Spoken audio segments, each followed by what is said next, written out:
What's up, guys? It's your boy Wings of Redemption, and I'm back, and I'm bringing you another commentary.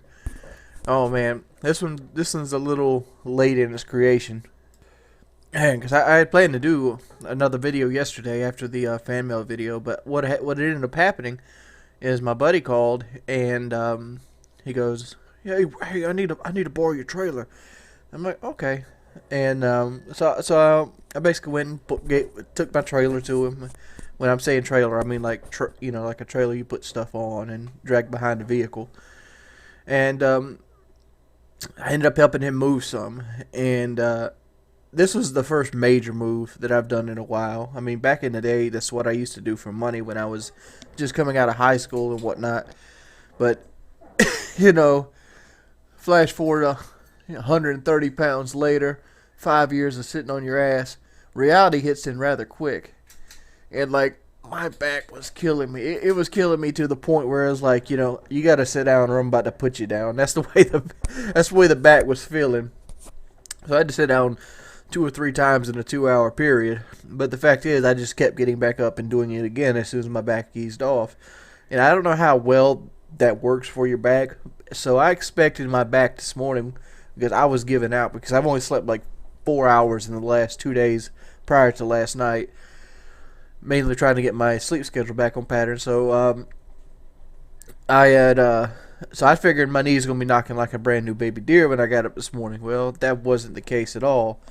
My back actually was feeling very vibrant and very good, and it actually surprised me how good I felt in the morning.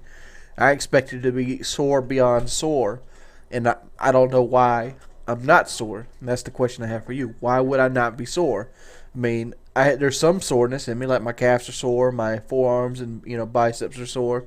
My whole arms, they're not sore like I couldn't do it again, but I expected my back to be so sore I couldn't walk, and it didn't happen.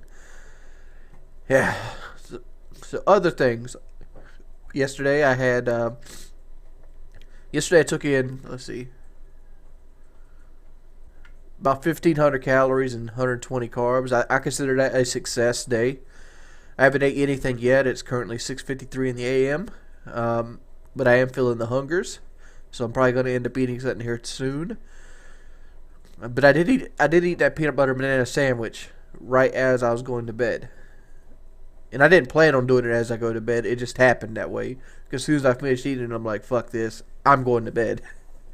So who knows what's going to go in that? Who knows what that did to me? Metabolism wise. But the fact is, I feel the last 3 days of my life has been a success on the home front of losing weight, and hopefully it continues this way. I feel like I'm over that hump. People always say there's a hump when you do things, and I even say in weight loss there's a hump. There's like a 3 to 5 day hump where you crave stuff that you normally didn't have. And like, for example, when I was working yesterday, all I wanted was water.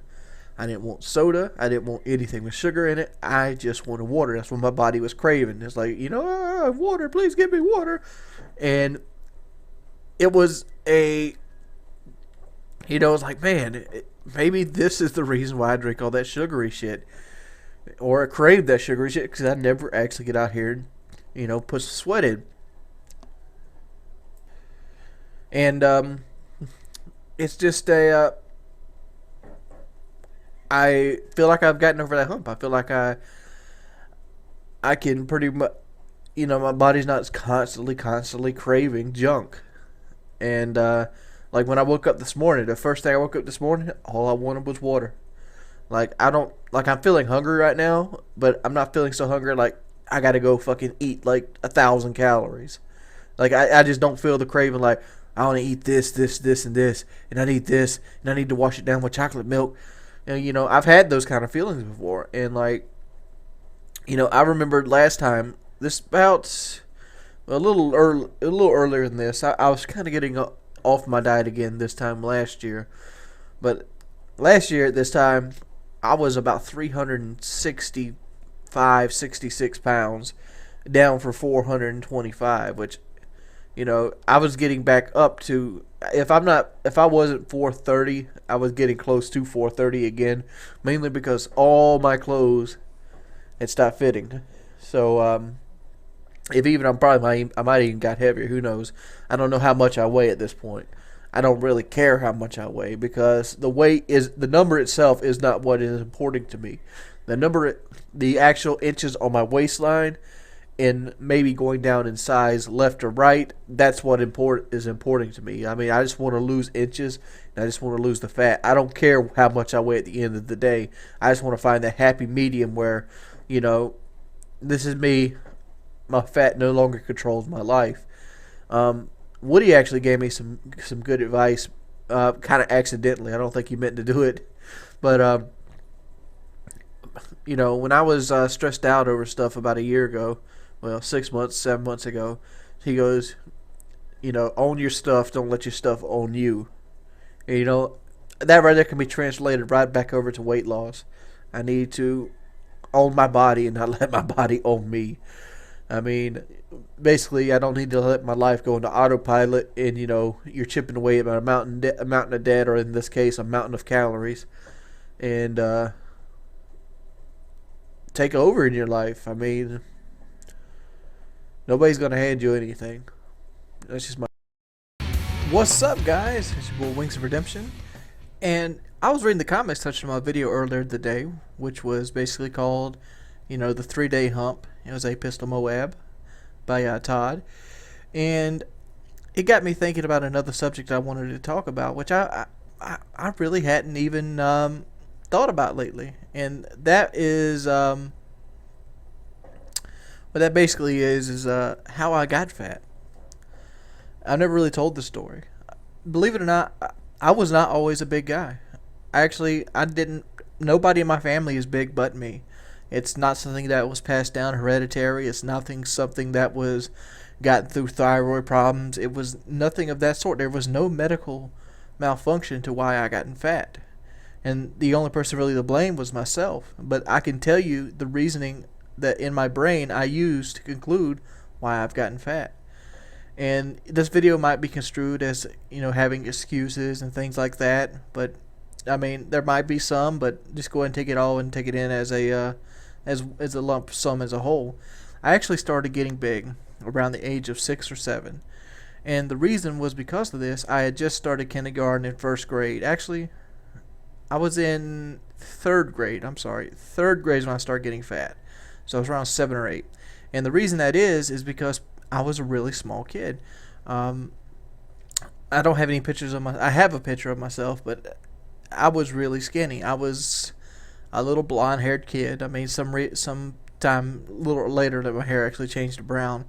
But I was a really skinny kid, and I was really good at sports. I was on the honor roll and things like that. And when you're on the honor roll, you get considered to be a geek. And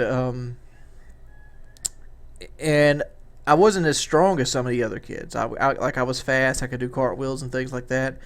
And something in my mind, mainly because of bad parenting and stuff like that, I thought, well, if I start eating, I'll get bigger.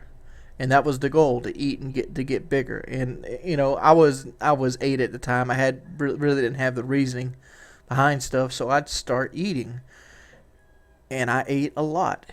I didn't know what to eat. I just ate whatever I could get my hands on. And most of the time, whatever I could get my hands on around the house was either junk food, be it cereal, be it Little Debbie cakes, stuff like that. And I kind of got addicted to it fast. I started, my body, I'd do it a little bit here, a little bit there, a little bit here, a little bit there, and I noticed there was nothing happening. I wasn't, basically gaining any weight. And I wasn't getting any bigger, so I kicked it up a notch even more, to the point where I got a very large calorie deficit. My body started craving more calories than I needed. And to this day, you still have that kind of calorie deficit where you start to crave more than you actually need. And it's something that a couple times in my life I've actually broke, but it's only good if you break it if you continue up. So being bullied is the reason that I'm kind of fat. I mean, because I don't have the body or the makeup of being a fat guy. I'm actually a very hyper person when I'm not fat. I mean, like I'm the kind of guy that would, kind of just like have his legs shake and stuff like that. And like people even said when I'm doing workout videos, I'm very agile for my size because even up through it wasn't until high school that I got so fat. Well, even in high school, I wasn't really that. I was fat in high school, but I wasn't like so fat that it's like by my standards now. In high school, I was around 240 to 250 pounds, and I felt like I was huge, like ballooned up. And now I'm thinking like 250 pounds. I'd love to be 250 pounds now. And I look back at pictures of myself in high school. I sit there and think, man, why was I so depressed? And a lot of that comes from just not having experiences, not having people sit there to tell me that there's nothing wrong with me. And the only kind of feedback I ever got was from the kids at school. Even in high school, it got to the point where, I didn't want to go to school because people would sit there and pick on me. That's why movies like Bully and things like that, I have this huge stance on because bullying is fucking wrong. Bullying changes lives.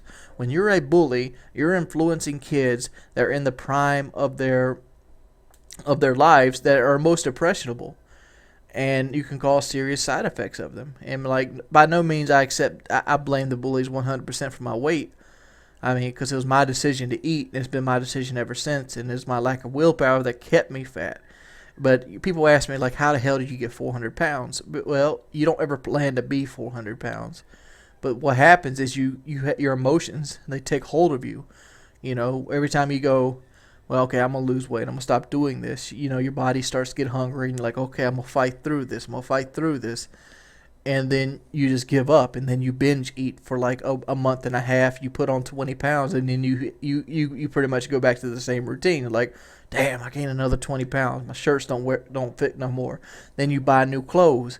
Once new clothes are a little loose on you, you feel a little bit better. You don't feel as big, and then you eat a little bit more. Then you try to lose the weight, and then after you fail losing weight, you feel sorry about yourself, and you feel it's like, fuck it, I'm gonna eat myself to death. And all of a sudden, for 10 years goes down the road, you've ballooned up to 400 pounds, and that's exactly how it happens. But hopefully you enjoyed this story. It's been your boy Wings of Redemption.